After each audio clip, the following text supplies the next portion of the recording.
Welcome everyone to ACE Weekly. My name is Avalola and I teach persons tips and tricks that they can use in their online business just to make life easier. I also do skills trainings so that you can use these new skills to create your own earning opportunities. So thank you for joining me live. I'm live on my Facebook business page, Ace It with Ava, my YouTube channel, Ace It with Ava, and also in my Facebook group, Ace It with Ava. So you can be watching from either area. All right. So this special evening, I have a guest with me here to share her knowledge. So I'm sure you have seen children's books.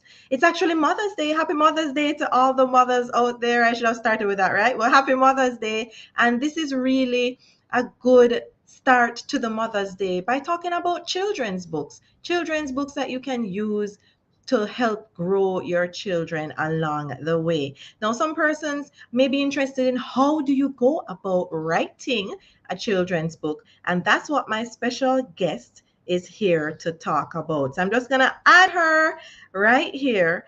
And this is my special guest, Greta Alves Malcolm, and she's going to be here to tell us all about writing children's books. In the promo, you saw that she's a 7-time book author, and she's here to just share her knowledge with us. Now, if you have any questions while she's presenting and telling us all about her journey so far, you can put the questions in the comments area and we will answer them as we go along. So, Greta, welcome to ACE Weekly. Thank you so much for wanting to come and share this information with our audience this evening. So tell us about yourself so that we learn more about this accomplished author of children's books. All right, so remember to unmute. Sorry about that. Hi, everyone. Good evening. Happy Mother's Day to all the mothers out there. Okay, grandmother, aunts, mothers to be, happy Mother's Day. I am Greta Alves Malcolm. I'm an educator. I'm an author. I'm a mother of 5 beautiful children. And I'm also a God-fearing woman. As Ava mentioned, that I am a 7-time author. I've written 7 books. And you may be wondering how it happened. But I remember in 2018, one Friday evening in February, Saturday evening in February, as I reflected on some experiences I had, there was one particular experience that had me a little emotional. And when I think about the experience, when I thought about the things that happened, how I was rejected, how I was talked down to, or I was shunned, I gave it some good thought and I said to myself, as an adult, it had a terrible impact on me when it happened. And if when I was reflecting on it, it still impacted me that bad, negatively, so bad. Think about a child. When children are impacted negatively, sometimes as adults, what we do is respond, whether we respond verbally or physically, but we do something to, make us feel better. But for children, they don't. They internalize their feelings. Those internalized feelings lessen their self-confidence, demotivates them, let them feel less than others, feel like they don't belong to anybody, they're not a part of anything. And hence, I said to myself, I'm going to use my experience and modify them to help children to understand that there is a way to solve every problem. I want these stories, these past experiences to be stories that they can relate to. And I also find a way of providing a solution that they can use to combat these negative feelings, these feelings that make you feel so lonely and unwanted. Hence, I decided to write, and I wrote my first book then, I Am Smart After All. And that book was written in both Spanish I am smart after all in Spanish. I'm sorry. Todos somos inteligentes. And it is in English. I am smart after all. And this book is for children ages 5 to 8. It's a story about a little boy who had challenges reading and writing. And he developed a dislike for school and his peers because they teased him. However, his mother encouraging words, keep on trying, you will do better, motivated Max. And Max tried and tried and tried until he was successful. Now, there's a powerful message behind this story. It builds self-confidence. It empowers others to keep trying, take charge of their learning, and keep on trying until they're successful. I wrote another book a few months after, maybe 3 months, 4 months after. And this book is a chapter book. Abby, Love Without a Cause. And this book is the second book that was published in 2018. It's a chapter book with 48 pages. It has a glossary at the back, and it has 11 pages of activities to build language skill, math skill, phonetic skills, spelling, and creative skills. It is for girls ages 8 to 12.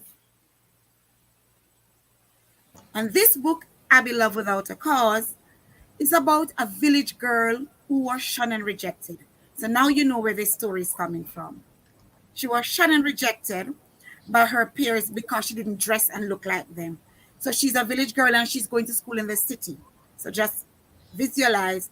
And one city girl, Abby, that's my Abby there. One city girl, Abby, showed her some love, stood up for her when she was bullied, and won her friendship.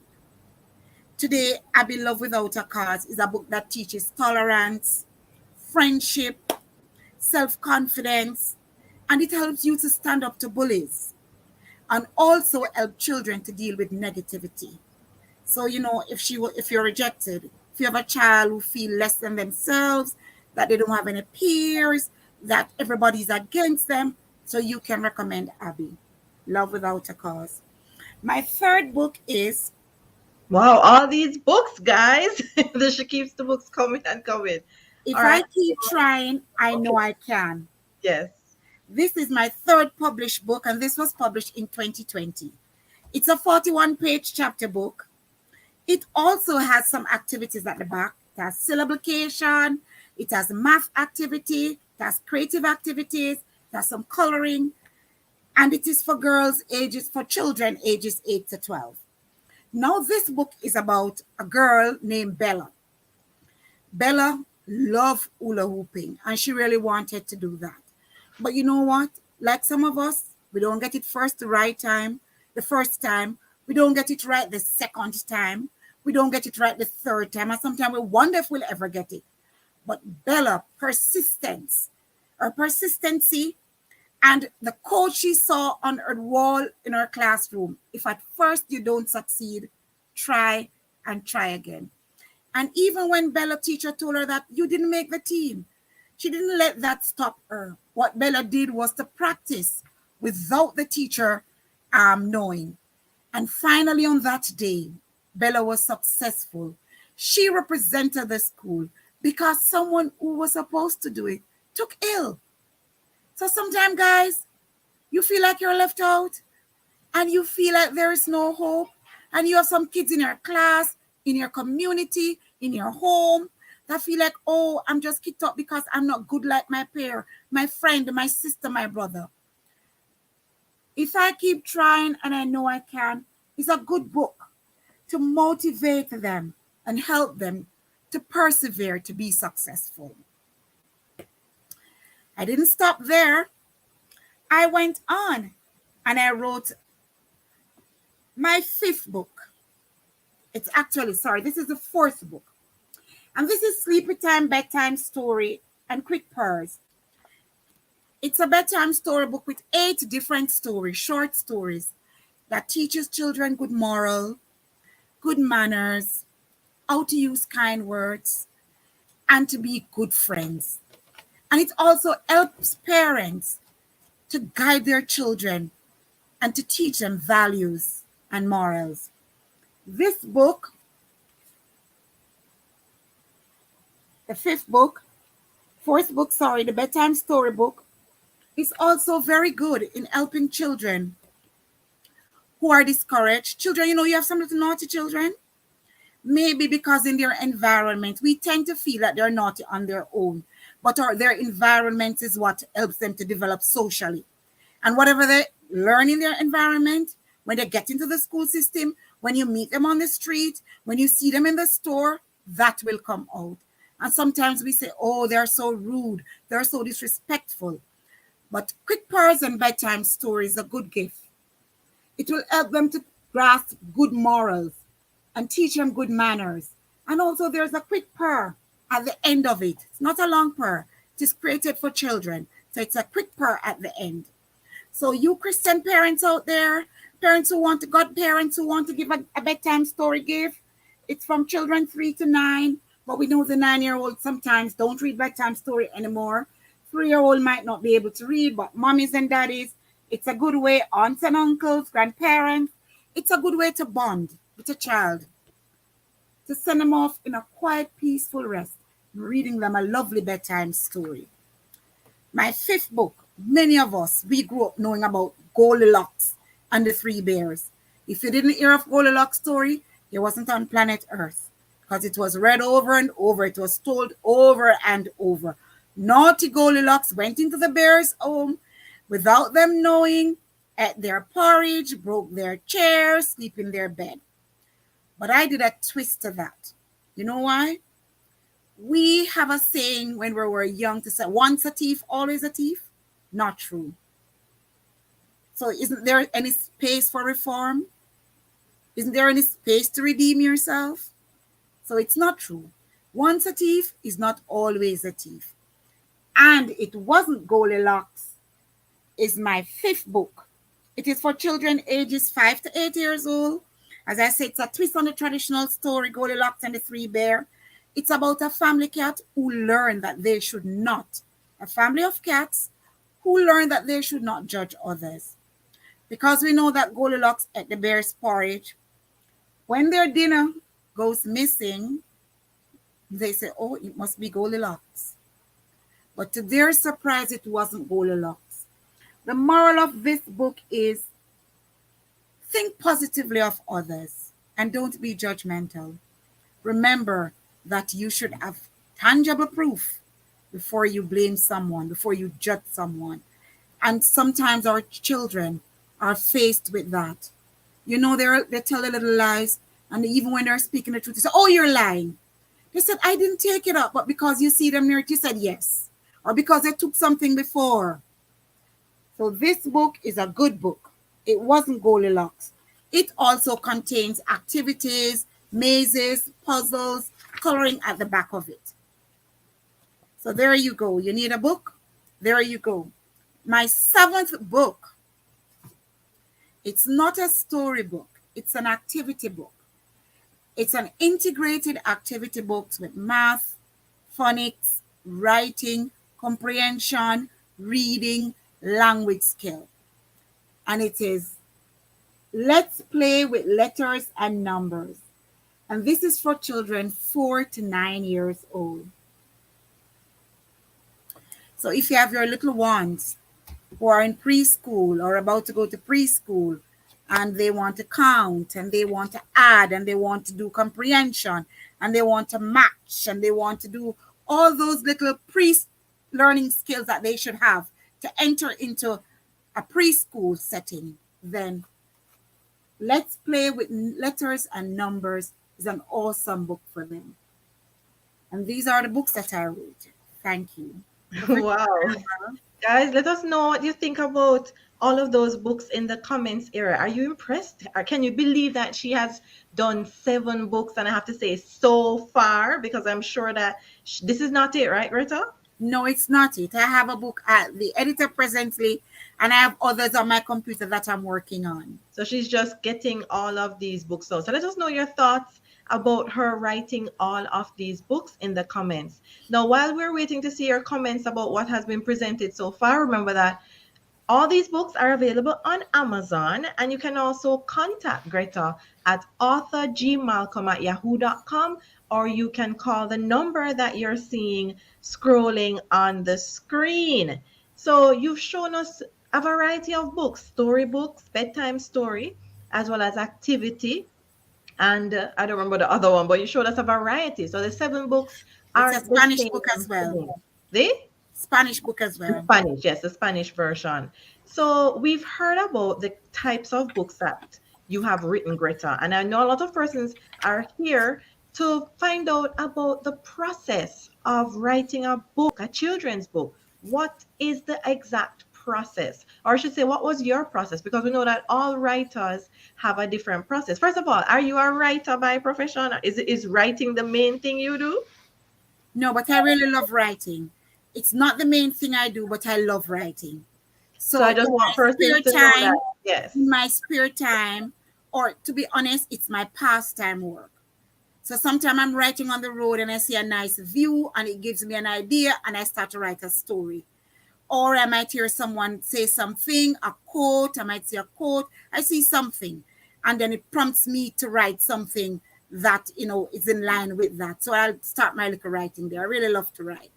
Okay, so let us in on your process. So if someone was interested in writing a children's book, what kind of process could they follow to come up with even what the book will be about and how you go about the planning of the story, etc. Share that with us so that, if anybody who's interested in that, what process could they follow? All right, guys, I know sometimes persons might want to write a book, and this was my first drawback. I am not an English teacher. And I think I have my faults when it comes to speaking and writing English. So don't look at that. Don't let that deter you. However, in writing the book, my first thought was my ideation. Where did I get my idea from? So as I mentioned before, I had a past experience and I use my past experiences and modify them so that they can help children along the way. All right. I know I could have given them as they are, like a memoir, for adults, but I love children and I'm a preschool teacher, I'm an early years teacher. So yes, children, they are my people. So yes. And so my first thing was that I had an idea.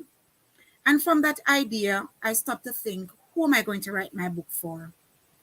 What genre is my book going to be? Is it going to be a fiction? Is it going to be a non-fiction? Is it going to be an adventure? Is it going to be a mystery book? And I think about that. And when I chose my genre, then I said to myself, who will be my target audience? Now, my target audience are going to be the persons who are going to be reading my book.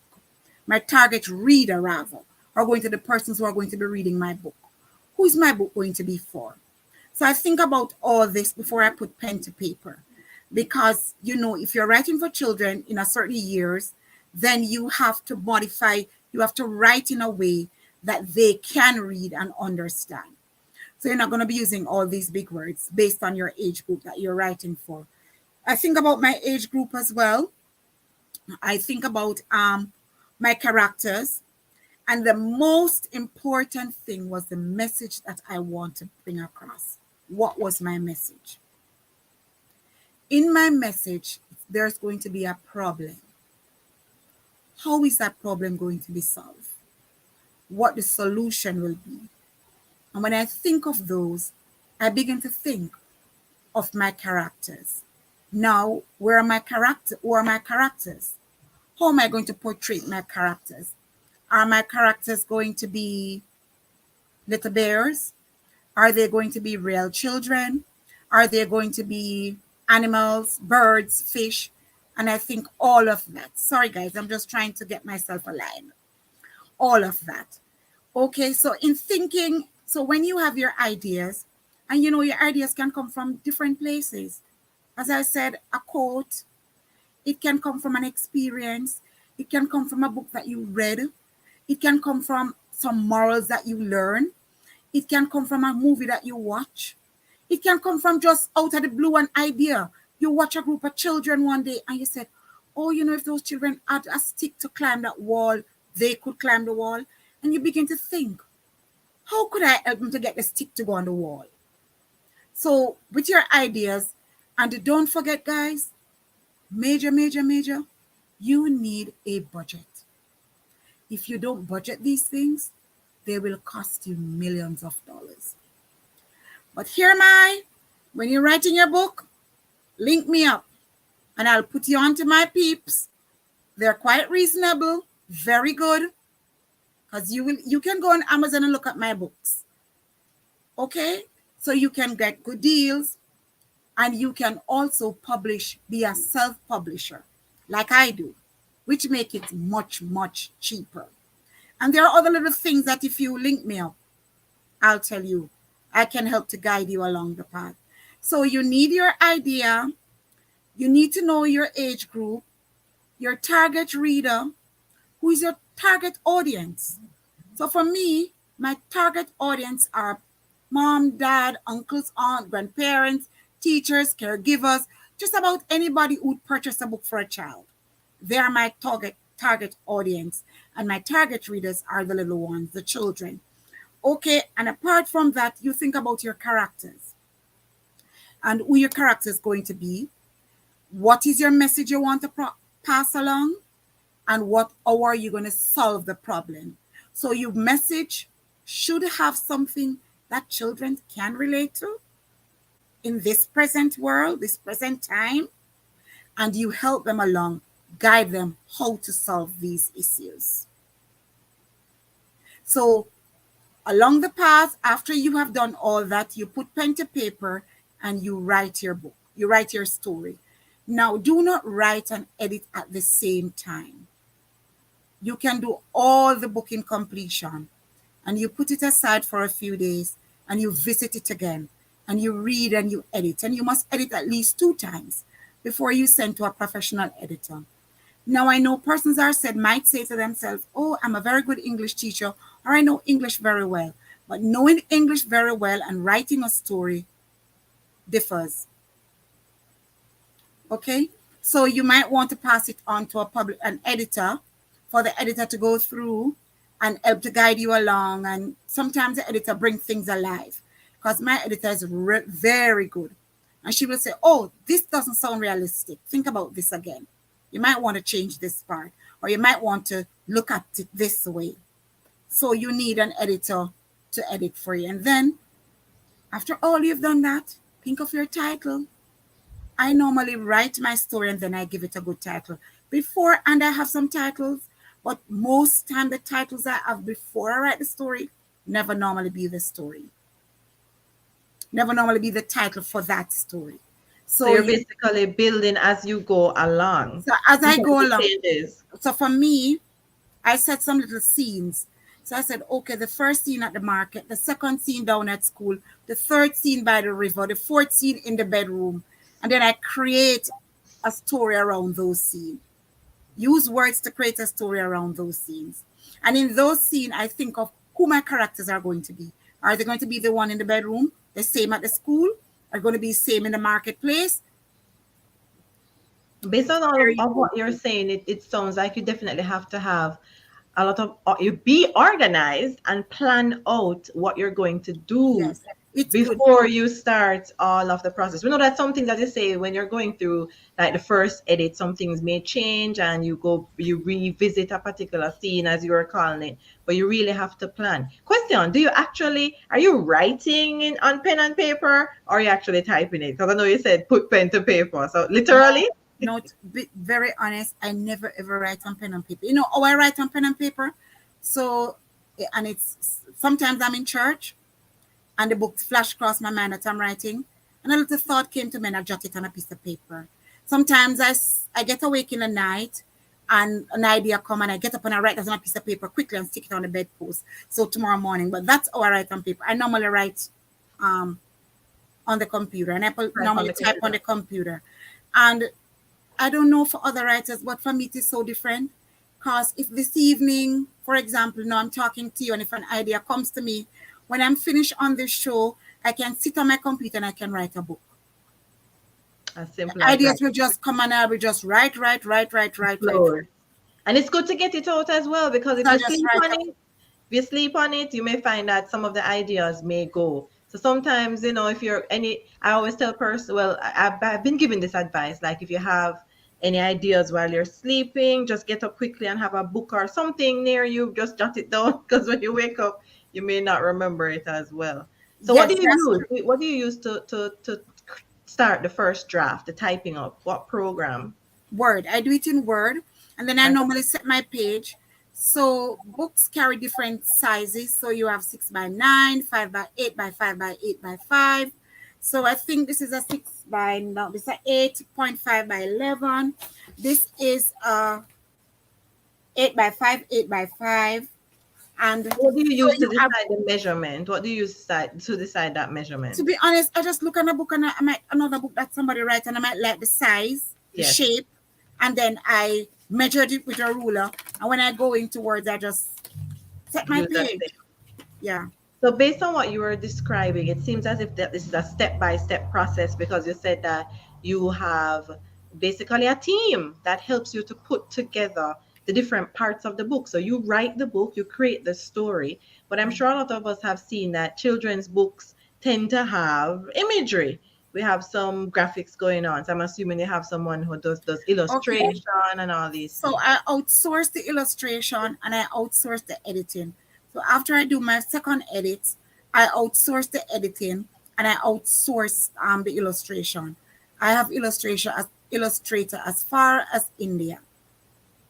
Very good. So So I just want persons to know that it's not just a one man show, depending on no. the different aspects of your children's book. So depending on the kind of book you're gonna write, you can decide what or how much you want to add to it. But as you see, you can contact Greta, as you see the email there and the phone number, to ask about the books that she has, or just to get some guidance and advice for any book that you may be writing for yourself. So let us know what you have thought so far of the presentation. I think Greta has shared a lot of information so far about her process. I'm sure a lot of persons didn't even think about how in-depth writing a children's book was. I like the part about the scenes. I didn't think about having like a different scene and then the story is written about the scene. Sometimes we think about the book as a whole and we're not thinking about each different part. So it's good to break it down in parts so that the writing can be more organized and more easy to accomplish. So let us know if you have any questions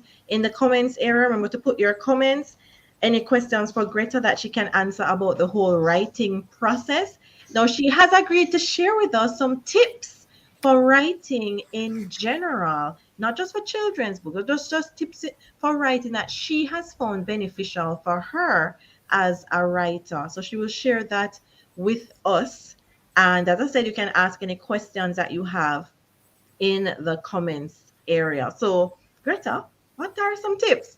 All right. My first tip, what I learned is that your main character, introduce your main character at the beginning of the story. So that's a useful tip. So your main character not coming in the middle of the story or after the first chapter. So your main character is introduced at the beginning of the story. My second tip is ensure that you have a problem and a solution. I know I've mentioned this before, but in your writing, don't just write because, yes, it might be a good story. It must have a problem and a solution. So I remember when I wrote, it wasn't, I Am Smart After All. And I sent it off to the illustrator and he read it. He said to me, boy, the story just rigid, you know? And I learned then that you have to have some humor in children's story. It doesn't say, even though it teaches, it might teach some good morals, some good values, but it must have some humor in it. Give your character, let your character be humorous, light-spirited, free, not, bound and lazy, like active like children, good characters. So those are the tips I have for you. And the other thing is, I know I mentioned earlier on that you have to set a budget. It is vitally important that you really have a budget. Say to yourself, well, I have $500 And this is what I want to spend in publishing this book. So at the end, when the book is ready to publish, you must spend your $500. And even if you go over a little, but you have a target that you're working with. Because if you don't, you're going to end up in big, big, big, and I can't stop saying big, a lot of big, big trouble. So I'm going to show you this book. So when I wrote this book, if you look at the pictures, lovely picture. Lovely pictures. Lovely pictures. But you know what? Lovely money. Very lovely money. You know why? It was my first book. I didn't understand much. I didn't set a budget. I was just working with everything that I was told. But after I wrote that book, I realized that a budget is vitally important. So remember, guys, set your budget. Okay? My next tip is that be familiar with the number of wording for young children. So when I say young children, I think about if you're writing for toddlers, if you're writing for 3-year-old, 4-year-old, as it goes up, the number of wording per book. And if you're doing chapter book, how many chapters, how many paragraphs, how many, so you can plan accordingly, you can write more effectively. If you're writing for young children, like from 0 to 6 or 7, remember that their vocabulary is limited. I maybe don't want to say limited, but their vocabulary is not as advanced as others. So you have to break the words. Don't give them too big words and I'm not saying that you must give them cat, mat, rat. No. But don't give them too much of a challenging word. All right. If you do have a word, which is what I feel now, if you do have a word in there that you think is a little bit over and you couldn't find a more suitable synonym or antonym or whatever to put there, do a little glossary at the back. So you give them a meaning of the word and you can maybe syllabicate the word so it helps them to break that word down. Because even though we're writing stories, we want them to be literate persons. So we want to help them along their reading process. And their decoding skill, we want to help build on that too. So yes, do a little thing at the back. Another tip is don't add too much information in a children's book. Let the information be not sparse, but just enough. Don't make it too much. Don't clog it with too much of information. All right. And just let the story, as I said, be free spirited and just free flowing. Choose nice characters. And I don't want to sound as if I am racial, or I'm prejudiced. But when I was growing up, all my storybooks never had anybody that represents me. Never anybody that looks anyway like me. Didn't have my skin color. Didn't have my patois. Didn't have my language at all. Now, I'm not saying you're to write a patois book. But ensure that as Caribbean authors, if you're Caribbean, ensure we have a good mix. Ensure we have a good mix. So our children not seeing things in isolation, they can relate to, oh, this boy look like me. And this boy had some challenges and he got over. So I can get over too. So everything, and they have a way to say a picture says 1,000 words. It does. Sometimes they can't read a word, but they read the pictures. And they can tell you the story based on the pictures. All right? Definitely. My mother used to tell me that when I was a child, what I used to do was ask, I guess people used to read the book to me. And I learned the book so well that I was going to other persons and so-called reading the book. I wasn't reading anything. I knew the pictures and remember what I was told. And I was there that I was there reading. So definitely they're knowing the story by the pictures as well. And Ava, picture reading is the first literacy reading for students, for children in pre-K. Definitely. So you do picture reading and you talk about the picture, you develop that like a comprehension skills, and they read the picture before you go to book with printed text. So yes. All right, so we have a question here. Remember you mentioned that you have an editor and such, or somebody was curious about where do you get these people from? Oh, my editor lives in Jamaica. She's lovely. Her name is Marsha Malcolm. I don't have her number on hand, but I can give you in a few. And my illustrator, as I said, the illustrator for I Am Small for this book, he lives in Jamaica too. However, he is very busy. Very, very busy because he works for the government where he does their illustration and things. So he never have time for small me anymore. But he's such a nice person. But But yes, remember, Greta, that they have your contact information. So remember, if there right. is any information that you need, any advice, just to talk to Greta and ask her any more questions about this process. Find out more about her books. Buy her books for your children or as gifts for your nieces and nephews and your friends' Grants. children and your grands and all these things. So remember, the contact information is here on the screen. So you can get it at, tell them the email address, Greta.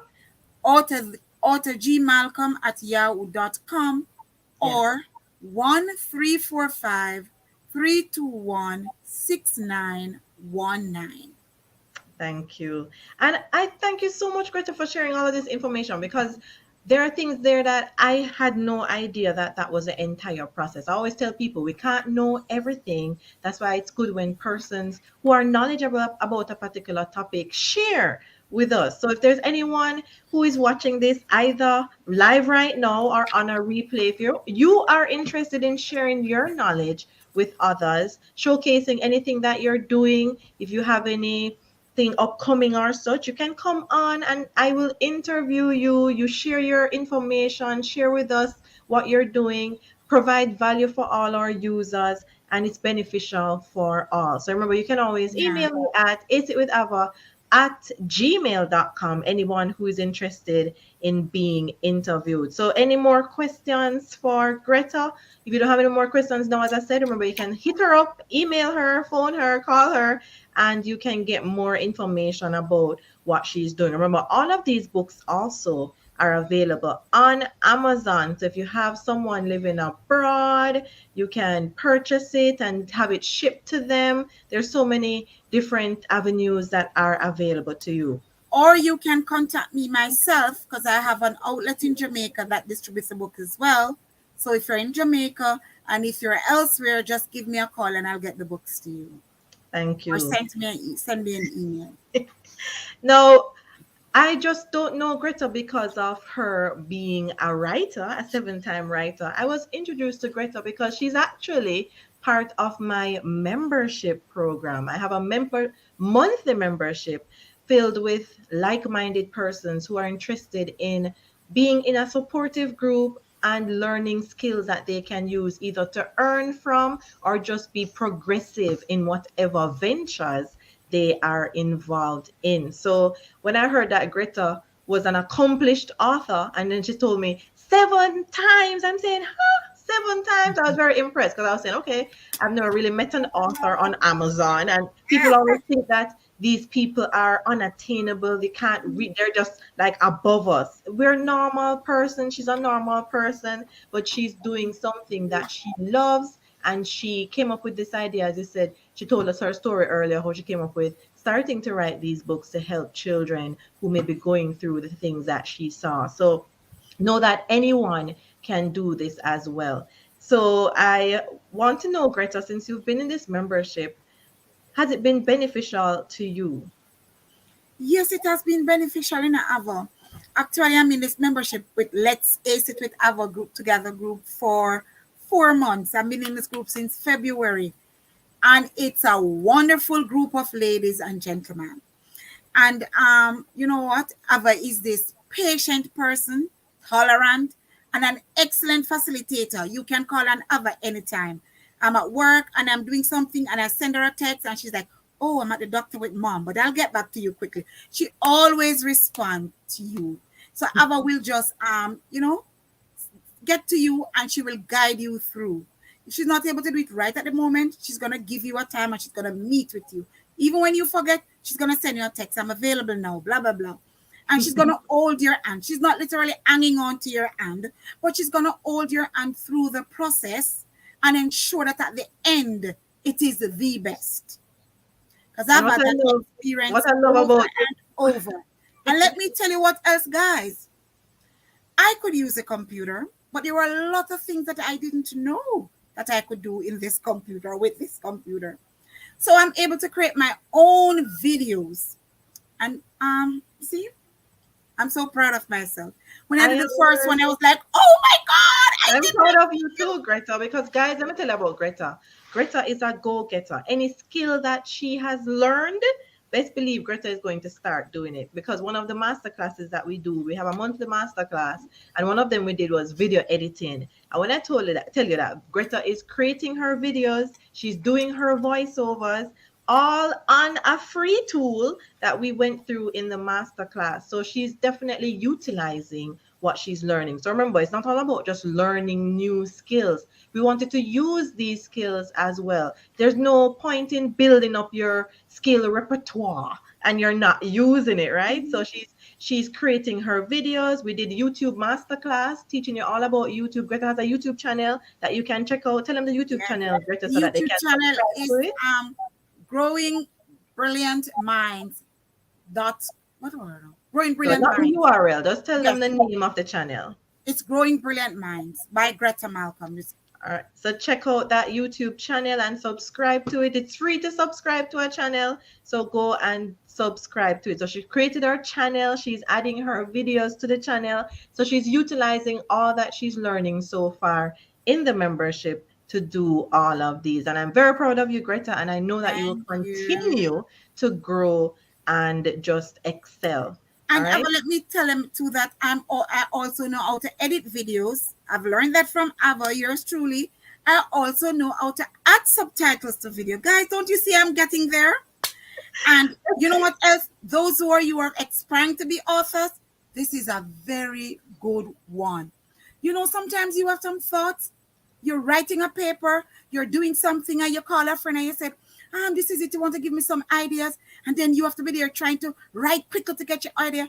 Just go to Google Drive. But have a show that voice to text and just put it on. And while they're talking, you just repeat and it's typing everything for you there. So if you have your book in your mind, you can orally says it and it types it for you. And then you take it from there and edit it. See? Yeah, I didn't even remember about the subtitles. There's so many skills that we're going through. I even forgot to mention that one. But we have a whole host of new skills teaching you, and just things that you can either use, as I said, to create your own earning opportunity or just grow your business in general. So always remember, anyone who's interested in being a part of my membership, it's a monthly membership. So there's a monthly fee, and you can email me at acwithava@gmail.com to find out more information about that. And just talk about where you want to move forward. All right. So thank you again, Greta, for coming on to this session and sharing your knowledge. Do you want to give our viewers any closing words, any advice? Because you've shared a lot so far. So just wrap it up for us. Okay. Everyone, you need to all join Ava's Let's Ace It Together group. If you're not so savvy, if you're not so competent, it doesn't matter where you're at using the computer. If you join the group, and you know what the ladies in the group, they are so, not to mention the one gentleman. He's a sweetheart. He's a darling. He will help you with anything you ask him to. The ladies are supportive. They share whatever they know. And it's a good group. Guys, it's a way of using these online tools to monetize your skills and your talents. Come on today, join us, and let's all ace it together in 2022. No, I mean, Greta, people are going to think that we had a script plan. I'm here listening to Greta and said, is this the Greta who is not as comfortable as being on video? Because that's something that we talk about in the membership about growing your business. Being on video is very important for growing your business. So if you feel uncomfortable about being on video, speaking to a live crowd, that's something that you have to get over if you have your own business. And I have to say, True. Greta, I am beyond proud of how Thank you are you. doing Thank here you, Ava. on this Thank you. presentation. And I hope it will encourage others who have a voice and have something to share, and encourage them that they too can share their knowledge. Remember, we can all learn from each other. We Yes. don't know more than someone else. You know something different from me, and I know some different knowledge from you, and together we can learn from each other. So Greta, thanks again for coming on. Remember to You're email her, call her, find out more about the books, as well as get some advice for anyone who is interested in writing a children's book. So if you're watching this on a replay, just put replay, hashtag replay, and just say hi Greta, hi Ava when you're watching it on the replay, because we can still see the questions. Greta can see the questions that are here, so you can ask questions after on the session, or as I said, you can reach out to her via email. So we have Susan here telling you thanks for sharing, Greta. Oh, you're welcome, And Susan. we have Lacia here. These are Hello, two of our members as Lacey. well, coming out to Nice to see support you guys you. supporting us. Definitely, as I said, we're a supportive community, so we just want to make sure that everyone feels welcome. And we have here Rafisha saying, that's so true. She thank you so much, and happy Mother's Day to you both. Thank So you too, so much. Rafisha. Thank you very much. Hope All right, you had a guys, remember fantastic we day. have this session live on a Sunday at 6:30. So tune in next Sunday to see what the session will be about. If you, as I said, want to be interviewed to share your knowledge as well, you can just email me at acitwithava@gmail.com or info@acitwithava.com to give me your details, and we can make a plan for how we will go about doing your interview and sharing your information. So Greta, thank you so much again. It was a very valuable session, and I know that persons learned a lot about the writing process just by you being willing to share your knowledge. So we have Marsha saying, thanks for sharing. You're welcome. All right, guys. Thanks for having me on, Ava. Thank you so much. It was a pleasure, a pleasure. All right, guys. So have a great rest of your Sunday evening and your rest of your Mother's Day for the mothers out there. Someone actually shared something in my group that I want to, let me just see if I can find it quickly on my phone. I think you may know the message. Greta, someone shared a message in our membership group, which I thought was very nice, because sometimes people feel that if we have not birthed that child, we are not a celebrated mother. So they shared and said, happy Mother's Day to all moms, grandmas, great grandmas, stepmoms, adoptive moms, foster moms, pet moms. Hello, I got 5 dogs and a cat, so I'm a pet mom. Yes. Yes. Mother figures. I was a mother figure as a teacher for 13 years and still am. And moms to be, I'm not in that one, moms in heaven, and all women in our lives who care for us and love us unconditionally. Moms are priceless, and we love them dearly. And I must say a happy Mother's Day to my mother, who I love more. I'm going to talk about who I love more than anything in the world. I see my tearing up. All right, so Sarah here coming. she just come to look at. Yeah. She just come to look at me. She's not camera ready, so she's not coming on the camera. But you know, mothers are so special, and I think that they you are superheroes. And you know, you just are superheroes. You do the world. So happy Mother's Day to all of you out there. Thank you, Greta, and thank you everyone for joining us. And I will catch you on the next one. Bye, guys. Okay. Bye-bye.